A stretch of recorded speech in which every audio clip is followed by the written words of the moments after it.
Hello, kia ora, I'm Philip Duncan. Thank you for joining us for our Friday update, recorded October the 27th. There's lots to talk about today. We've got a cold blast in the south. We've got Lola, the remnants of the storm, reforming into a new storm for the north of New Zealand this Sunday and Monday. And we've also got the rugby over in France. So we're going to try and update all of that for you. Let's kick off with the animated wind map. High pressure parked over the southeastern corner of Australia, driving in showers to the eastern side here and a few thunderstorms last night. That's the leftovers of Lola, pretty much fallen apart for now. There's another low pressure system just in here, and those two are going to merge over the next 24 hours over about Norfolk Island. And then by Sunday, deepens even further as it comes into the top of the North Island. But as we said yesterday, it's got limited energy, so it's not going to get a lot bigger than that. And with a big block of high pressure crossing New Zealand at the same time, that adds to those winds in the north of New Zealand. So we'll break it all down for you, try and make sense of it. Let's kick off with the rain. This is for the next 3 days ahead. Not a lot of change from where we were yesterday, but the big difference is no longer a fine line between that rain falling and it being mostly dry. Now you can see rain is spreading further down around the North Island. Heavy falls in the pink here to the north, around about 100 to 125 millimetres. Now if that low stalls just a little bit longer, those totals go up. And if it moves through a little faster or weakens a little bit, those totals can drop. So that's the fine line, I guess, with the big rainfall areas, but it's pretty much been consistent for a number of days now that we would be getting some rain to the north of the country, not so much further to the south. And in Australia, the lingering showers here to the east, south of Brisbane, 10 to 20 millimetres still might just fall. Otherwise, most of that wet weather is clearing away. We've just got a burst of showers down here to the south, and that's for the next 3 days coming up. And temperatures. Don't take too much into all the numbers on the page here. I know it's quite confusing to glance at, but these are the departure from normal maps. Maximum departure from normal for today and tonight. And the main feature is all the blue that you can see and the pink. That is a sign of how much colder than average it is. And take a look at tonight's minimum temperatures for New Zealand, blue in every single part of the country, including the Chatham Islands and Stewart Island and the far north. So every single part of New Zealand tonight will be a little bit colder than it normally is for this time of the year. And that means we've got frost risks out there. For the South Island in particular, you can see a very high risk for frosts around the South Island on Saturday morning and to some degree in the lower North Island. And then we go through into Sunday and it's more about the mountains in central Otago and maybe up here on the tops of the mountains as well. But that low is coming in, so the northeast breeze will be kicking in. So here's how we look on Saturday, that low.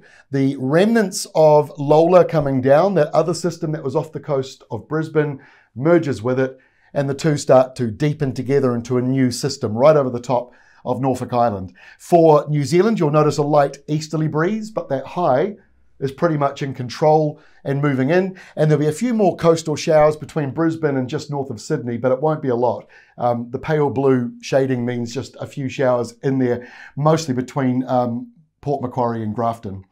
So here's how we are over in France. When you wake up on Sunday morning, a lot of people in New Zealand will be curious to see what is happening here in Paris.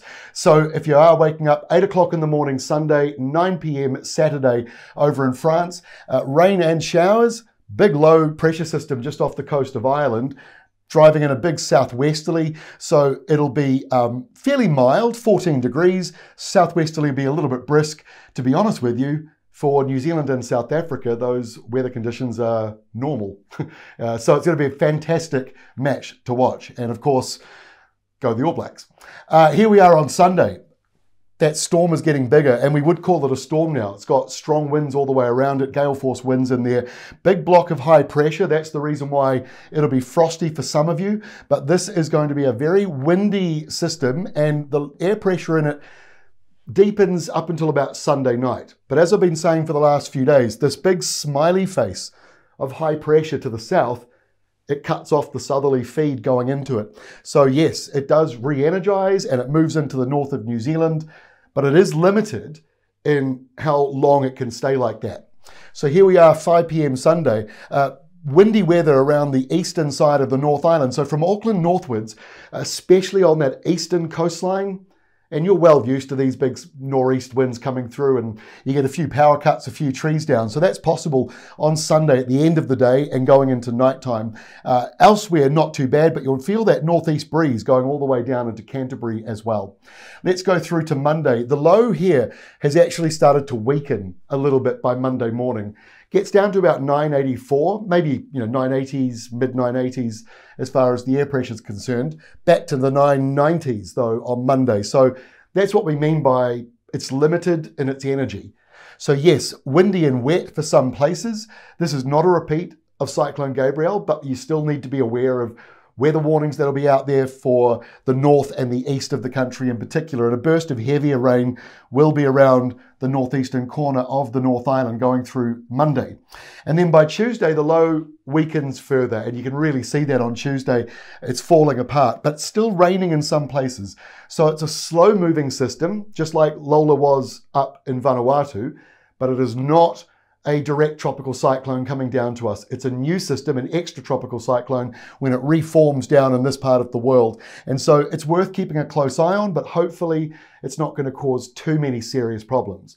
It is worth keeping a close eye on over the weekend just to be safe. And not talking too much about Australia, but you got that cold change coming through for you on Monday. And so by Tuesday, it's a windy southwest with a few showers in the mix. And we get through to Wednesday and the lows pretty much disappeared. We've got a weak area of low pressure, westerly winds coming back, and a lot of high pressure over the southern part of Australia. In fact, low pressure up to the north, high pressure to the south. It's a wee bit of a change to where you've been, although on the eastern side, still a bit cooler with the southerly winds coming in there for you. Okay, before I go, just a reminder, especially if you're a farmer and a grower, and you don't have to be just in New Zealand. Australia might like to listen to this as well, but it's certainly made for the New Zealand audience. When El Nino breaks pattern, what does that mean? That's this week's episode, episode 3. You can catch all the episodes by going to farmersweekly.co.nz. Click on the podcasts link at the top of the page, or just go to ruralweather.co.nz and you'll see it there in the news feed. Look out for this logo right here. But it's a really good conversation with myself and Suze Brebner from Agri HQ, and she's also a Hawke's Bay farmer. And it's only about 10 minutes long. We just talk about why is El Nino at the moment not doing exactly what we all might think it is. And certainly those big headlines we saw from mainstream media outlets this year saying hot and dry, and we were saying not necessarily, and certainly not in spring for New Zealand. So please do have a listen if you've got the time. It's brought to us by FMG, and we really appreciate that as well. Thank you so much. Have a great weekend. Go the All Blacks. We'll see you Monday.